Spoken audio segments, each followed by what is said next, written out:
بەناوی خوای گەورە و میهرەبان ئازیزانم سڵاوتان لێبێ. بەرنامەی ئەم جارەی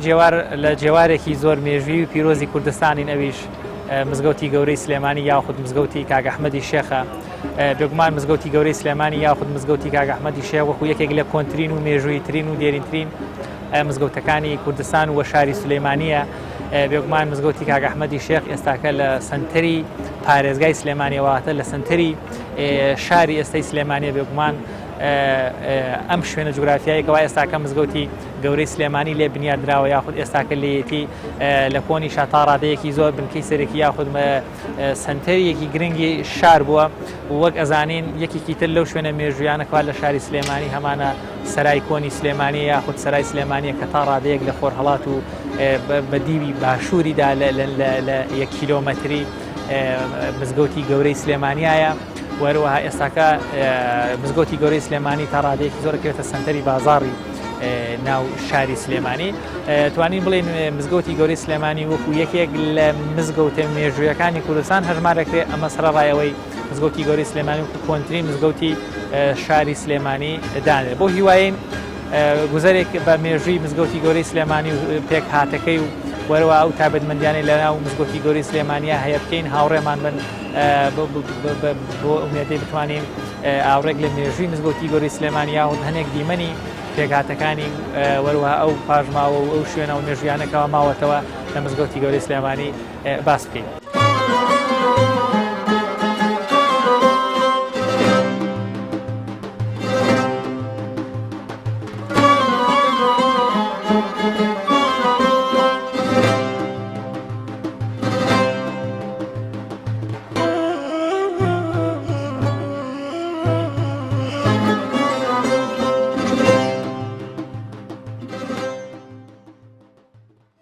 ئەگەر لە ڕووی مێژوویەوە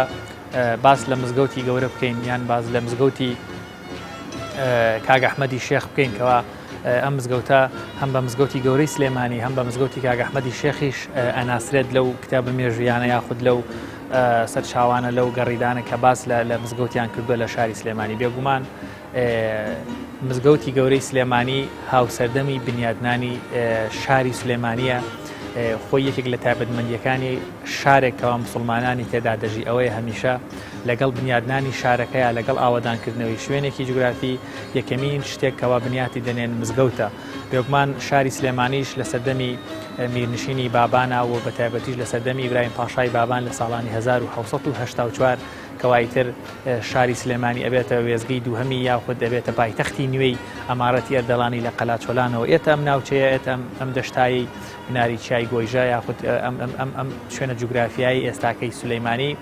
لێرە ئەم شاری سلێمانیەکەوە بنیات ئەنرێ ئاوادان نەکرێتەوە یاخود باڵێن لە حاڵەتی سەرەتاوە دروست ئەکرێت وەکو تایبەتمەندیەکی شاری مسلمانان. بێگومان دانیشتوانی ئەو کاتی شاری سلێمانی بێگومان میرنشینی ئەردەڵانیش بابانیش ببورن هەمان ئەو پێکهاتی شاری مسلمانانیان لێرە دووبارە کردوێتەوە یاخود بنیاد ناوەتەوە. ئەبینین هەر لە سەرەتای دروستبوونی شاری سلێمانیدا مزگەوتی سلێمانیش دروست کرا، بڵێم مزگەوتی گەورەی سلێمانی دروست کراوە. یاخود ئەم شوێنە جوگرافیایی کەوا ئێستاکە سەرای ئەو گۆڕانکاریانە چ لە ڕووی پێکهاتەکەیەوە چ لە ڕووی شغل و شێوازەکەیەوە بەسەری داهاتوە. بەڵام ئەم شوێنە جوگرافیایە یاخود ئەم مزگەوتی کەوا ئێستاکە بەشێکی زۆری پاژماوە شوێنەواریەکانی یەکەمین حاڵەتی بنیادنانی ئێستاکەش ماوەتەوە ئەبێتە یەکەمین مزگەوتی سلەیمانی یاخود دەبێتە گەورەترین و وەروە کۆنترین مزگەوت لە شاری سلێمانیدا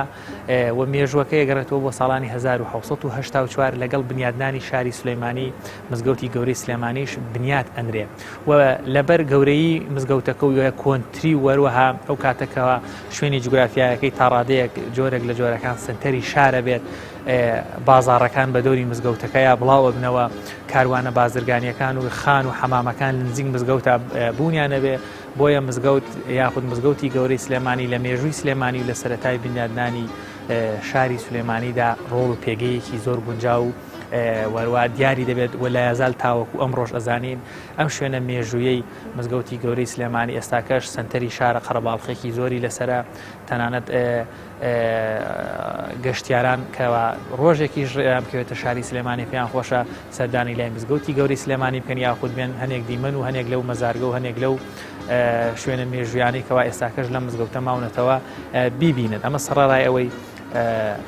لە مزگەوتی گەورەی سلێمانی لە یازال ئێستاکەش خواردن دروستەکرێ و بە شێوازیەکی خێرخوازانە دەدرێتە ژمارەیەکی زۆر لەو هاوڵاتیانەی کەوا یان نیوەڕوانیان ئێواران لە مزگەوتەیە ئەمێنەوە یاخود نوێژی تێداکەن بە شێوەیەکی گشتی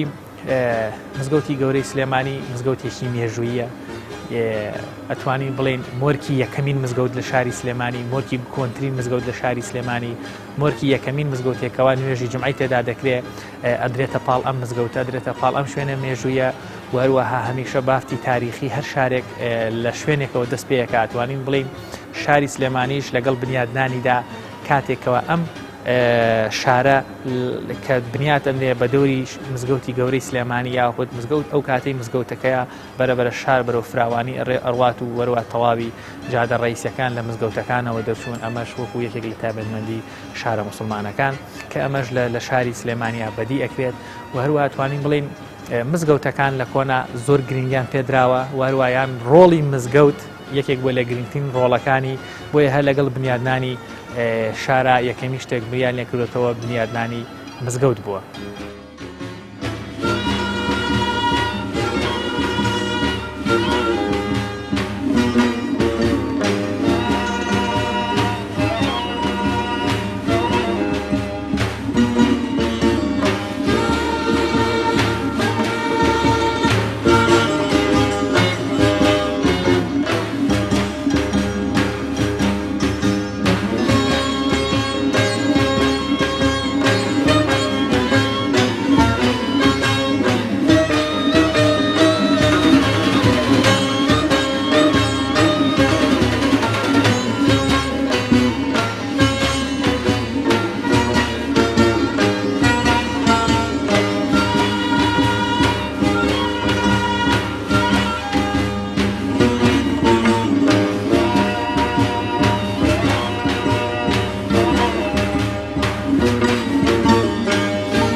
باس لە ڕۆڵی مزگەوت بکەین یان ئەو پرسیارە دروست دەبێت بۆچی هەمیشە لە کاتی بنیادنانی شارێکی نوێیە یەکەمین شتێک یەکەم بینایەکی گشتی بە شێوازێکی زۆر گەورەتر دروستەکرێ مزگەوتەکانن بە تایبەت لەو شارانەی کەوا موسڵمانن و بێگومان لەو بۆ دیانەکانی تریش زۆر جۆری کات با بڵێن بینە ئاینەکان دروستەکرێن بەڵام ئەگەر ئێمە بینەوە سەر باس لە مێژوویەکی کورتی مزگەوت بکەین هەر لە یەکەمین وێزگەی دروستبوونی مزگەوت وەکو یەکەمین و گرنگترین پێگەی شوێنی مسلمانان یاخود با بڵێن وەکو گرنگترین شوێنێک کەوا مسلمانان تێیدا پەرستشی خوای گەورە دەکەن لەگەڵ هاتی ئاینی پیرۆزی ئیسلامە مزگەوت دوو جۆر ڕۆڵی گێڕاوە لە مێژووی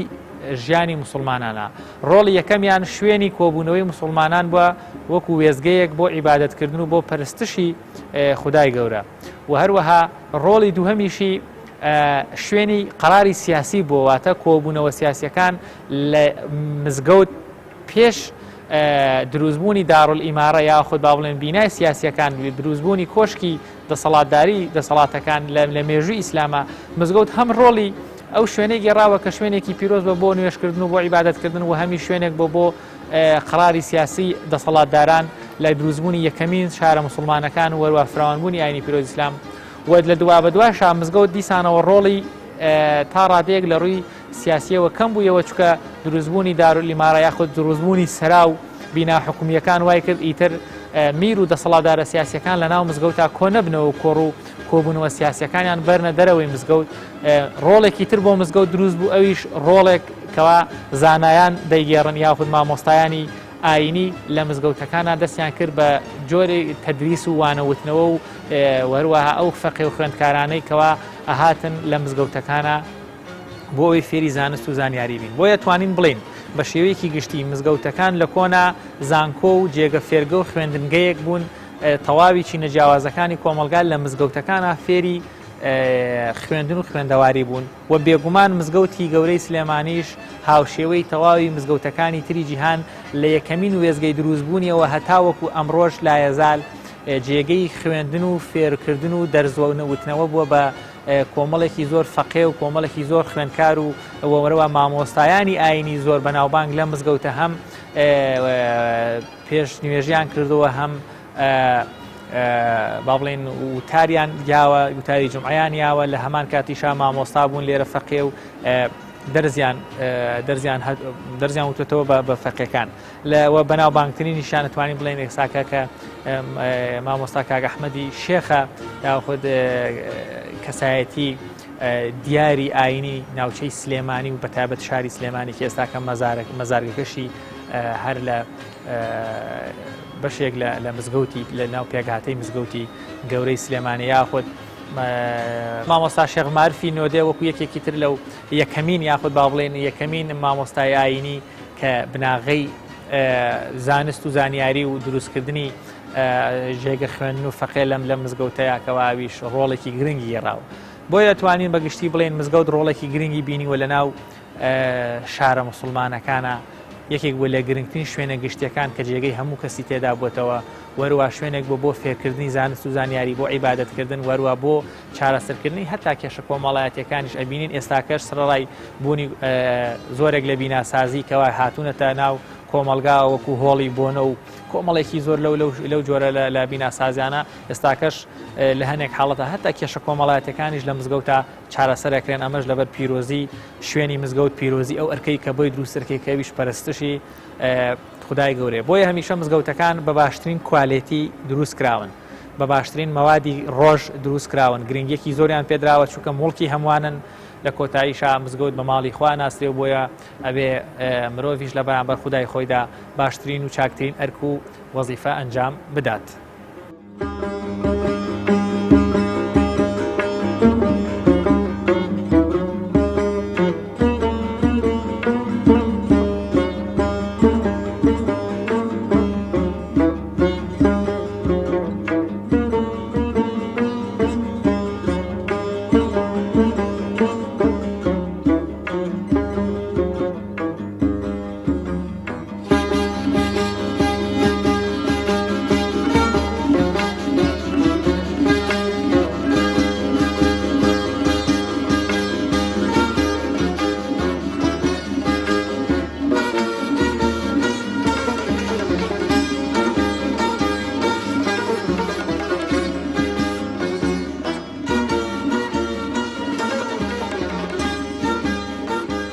بەڵێ بێگومان ئەگەر هەر دەباسی پێکهاتەی مزگەوتی گەورەی سلێمانی تامان ئێستاکە ئەو جوگرافیایی کەوا مزگەوتی گەورەی سلێمانی لێ بنیادراوە بە گشتی بە فراوانی زیاتر لە 2000 متر دووجا ئەبێت بەڵام بە شێوەیەکی فراوان بەڵام ئەوەی ئێستاکە مزگەوتەکە تا ڕادەیەک بۆ بە دوو بەشەوە بەشی خوارەوە و بەشی سەرەوە و با بڵێن ئێستاکە ئەم بەشەی ئێرە ئەبێتە شوێنی نوێژکردنی موسڵمانان یان بەیت و سەڵاتی مزگەوتەکەیە لە بەشی خۆرئاوای یان لە زڵحی لای خۆرئاوای مزگەوتی گەورەی سلێمانی لە بەیت و سەڵاتەکەی شتێکی مێژوویمان هەیە ئەویش ئارامگای میرانی بابانن کە ڕۆژگارانێک یاخود لەسەر دەستی ئەمان یان لە سەردەمی ئەمارەتەکەی ئەمانە کۆمەڵێکی زۆر با بڵێن کار لە دەورانی مێژووی ئەمانە کۆمەڵێکی زۆر کاری مێژووی ئەنجام دراون کەوا ئێستاکەش لە نمونەیان مزگەوتی گەورەی سلێمانی ماوەتەوە لەم بەشەی مزگەوتەکەی ئەوەگە بینین لە پشت لێرەیە لەم حاڵەتەیە ئارامگای بنەماڵەی بابانیەکان و پادشاکانی بابان هەیە میرەکانی بابان هەیە لە ناو مزگەوتەکە نێژراون بێگومان ئەمە لە کۆندا لە دەرەوەی مزگەوتەکە بوون بەڵام ئێستاکە بۆهۆی ئەو گۆڕانکاری کەوا ڕووی داوە کەوتونەتە ناو مزگەوتەکەەوە دەنا خۆی لە کۆنا لەگەڵ ناشتنی مردوو نەبوون لە ناو خودی مزگەوتەکەیە بەڵام بە پێکهاتە جوگرافیایەکەی و هەڵکەوتەکەی پێکهاتەی ئێستاکەی مزگەوتەکە گۆڕەکان کەوتونەتە ناو دیواری مزگەوتەوە مجەڕەدەن وەکو شوێنێکی مێژووی وەکو ئارامگای میرانی بابان لێرە دانراون و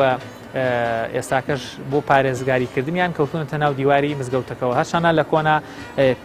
بێگومان خەڵک پێخۆش بوون لە نزیک مزگەوت لە نزیک ئەو شوێنەی عیبادەت دەکرێت بنێژرێت تاوەکو ڕۆحی ئاسوودە بێ و بەردوعای خێری ئەو کەسانە بکەوێتەوە دێنە مزگەوت شوێنی عیبادەتکردنی کەوا مسلمانان بووە. ئەگەر لێرە سیرێک بکەین بجوڵین ئێمە توانین بڵین ئەمە دیواری باشووریەتی ئەتوانین بچینە لای ئارامگاکان کە لێرەوەیە. بێگومان ئەم بەشە لێرەیە وەک ئەبینین وەک دیارە ئێرە ئارامگاکانە کۆمەڵێک بە کێلی مەڕمەڕ و کۆمەڵێک کێلی گەورە و هەروە کۆمەڵێک نووسینیان لەسرە وەک شعری فارسی و ئايات و حەدیث و ناوی ئەو کەسایەتیانێکەوە تەرمەکەیان لێرە یاخود ئارامگای ئەوانە. ئەم جۆرەش لە کێل ئەم جۆرەش لە با بڵێن ڕێزگرتنێک بۆ مردووەکان بۆ هەیمەنە و کەسایەتیان لە کۆنا ئەم جۆریان لە کێل بۆ دروست کردوون کەوا نەخش و نیگارێکی زۆر جوان لەسەر کێلەکانە مێنێ هەر خودی کێلەکان ئەوانیش گێردەرەوەی مێژووی تقریبا 200 ساڵێک بەر لە یاسەی تەمەنن کەوا شەرحی کەسایەتی و وەروەها تایبەتمەندی ناوی ئەو کەسانی تایەکەوا لێرە نێژراون لە سەروی هەمووشیانەوە. ڕەحمان پاشای بابانکەوە وەکو یەکێک لە میرە بەناوبانگەکانی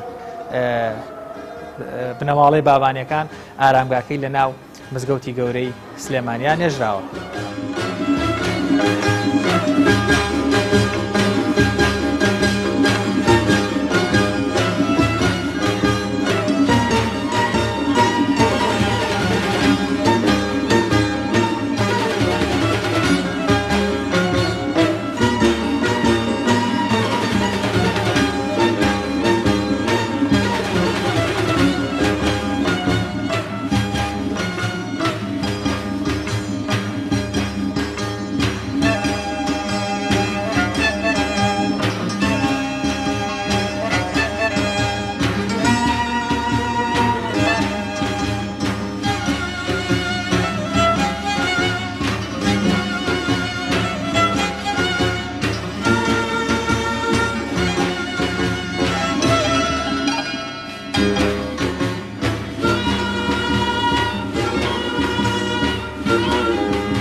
بەڵێ هەر لە ڕووی پێکاتەوە بێگومان یەکێکی تر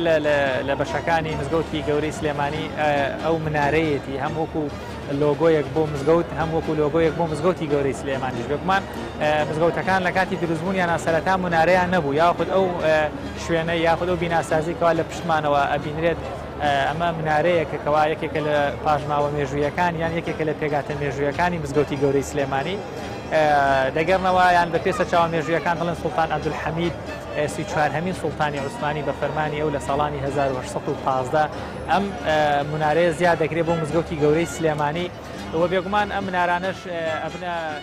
جۆرێک لە جۆرەکان بۆ سمبلی مزگەوت لە کۆنا بۆیە ئەم منارانە دروستکراون بۆەوەی مزگەوتەکان لە دوورەوە بناسرێنەوە یاخود لەسەر ئەم منارانە بانگە درێت تاوەکو تا زۆرترین دەنگ بچێتە دەوروبەری مزگەوتەکان وەگەزانی لە کۆنا تەکنۆلۆژیا بەو پێشکەوتویە نەبووە سوودیان لەم منارە بەرزانە وەرگرتووە بۆی دەنگی ئەو کەسەی بانگێژەی بانگەدا زیاترین دەنگی بگاتە ناوچەکانی دەوروبەری مزگەوتەکە. بێگومان ئەم تایبەتمەندی بیناسازەکەی بە شێوەیەکی بازنەییە لە کۆنا مقەرنەساتێکی بۆ تاوەکو بانگێش لە ڕێگەی ئەو قادرمە حەلۆزۆنیانە کە لە ناو منارەکەیە هەیە لە ڕێگەی ئەو دەرگایی لە ئارزەکەەوەی دەچێتە سەرەوە بانگەدات.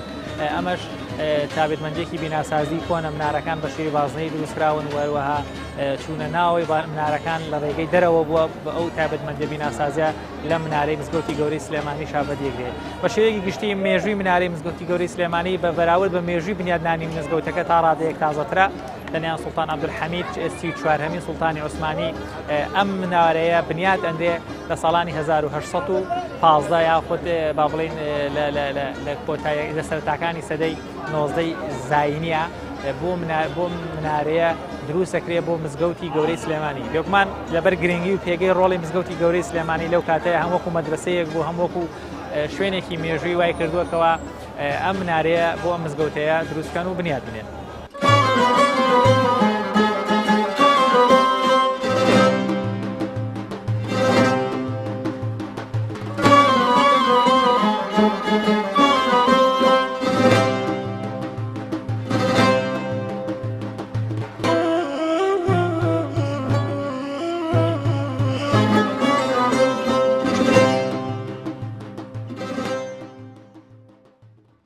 بڵێ هەر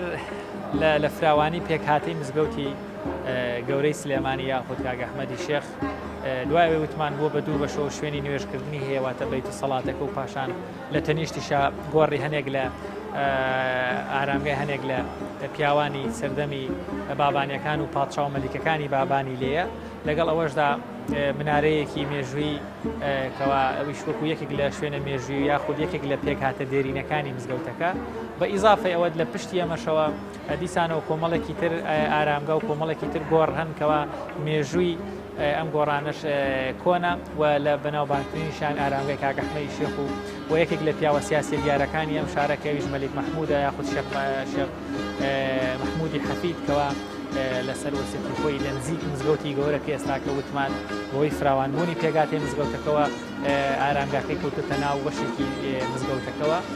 لێرەیە بە خاکس پێدراون بێگومان شێخ محمودی حەفیدی وەکو یەکێک لە گرنگترین کەسایەتە سیاسەکانی ڕۆژگاری خۆی لە چەند ساڵانی بەر لە یاسەی تەمەن لە شاری سلێمانی ڕۆڵی هەبوو وەکو یەکەم مەلیکی کوردستان ناوی ئەبرێت یا قسەی لەسەرەکەی وەروە کاک ئەحمەدی شێخیش کەسایەتێکی دیاری و ئاینی پیرۆزی ئیسلام بووە لە ناوچەکەیە پیاوچاکێک و خواناسێکی بەڕێزی شاری سلێمانی بووە لە هەمان کاتیشا وەکو مامۆستایەک وەکو پێشمێژ و تاقوێنی مزگەوتی گەورەی سلێمانی وەروە سەرپەرشتیاری مەدرسەی بوو لە زمانی خۆیان